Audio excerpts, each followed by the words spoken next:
Hi guys, this time I'm taking a look at the G&G Wild series. This one I've got is the 9-inch, but it does also come in a 7, 12 or even a 13.5 inch barrel lengths. Inside the box you get your G&G catalogue showing off all their other products along with the instruction booklets. You also get a very nice long jamming and cleaning rod, and of course you've got a high cap M4 style polymer magazine along with the gun.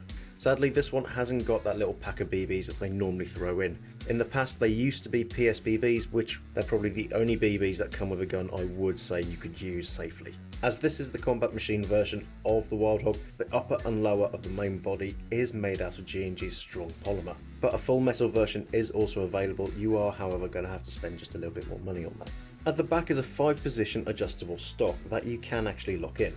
It also has a rubberized butt plate that, if you press the button on the top, will swing open to reveal the battery housing. Inside the battery housing there is a mini Tamiya along with what looks like the G&G MOSFETs, but these have shrunk down a lot more than what they used to, so that's going to save you a lot of space. You also have another compartment just underneath the buttstock. Now you can open this and it can fit about one AAA battery in there. It's not long enough for two, but if you get peckish on the field you could always fill this with Smarties. Yep, it's a tactical Smartie tube.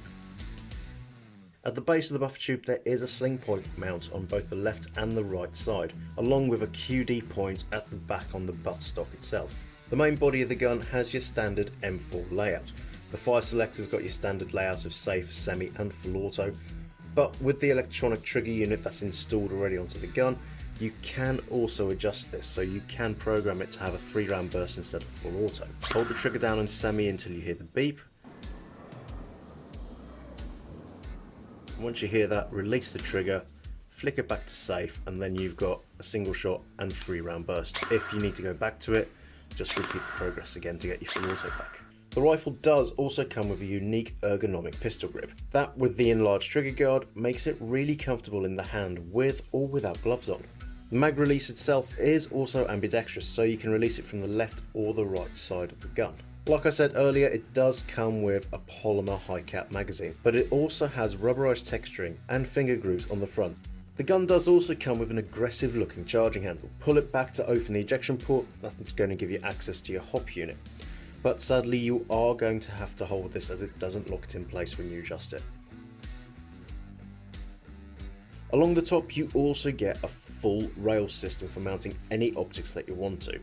At the front and rear there are also flip up metal iron sights, with the rear one having windage and elevation adjustments.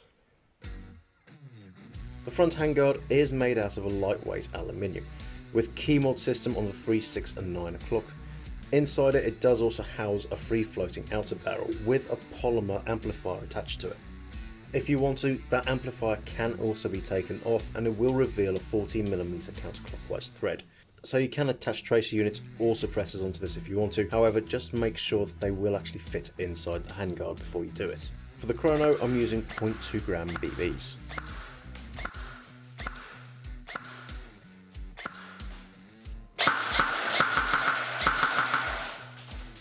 So you can definitely hear that amplifier working. It's really loud, especially indoors. Outside it's still going to be just as loud. Gun itself really comfortable. That rubberized stock in the back, it just digs into your shoulder. It doesn't move each time you pull the trigger, which is just what you want. Flip up iron sights as well. They're not my favourite, but they work. You got your windage and your elevation as well. Mag catch works both sides, and the high cap mag with those grooves on the front and with the grooves on the pistol grip as well. It makes it really comfy for anyone who likes to hold their guns like this. One downside to the mag though, the wind wheel at the bottom is actually embedded quite far in, so with gloves on it's actually quite hard to wind it. But once you've got it wound, it just goes and goes and goes, so it doesn't matter if you're using semi or your full auto. Once it's wound up, it's good to go for at least half the mag. As always, if you've got any questions, please leave them in the comments below, and until next time, thanks for watching.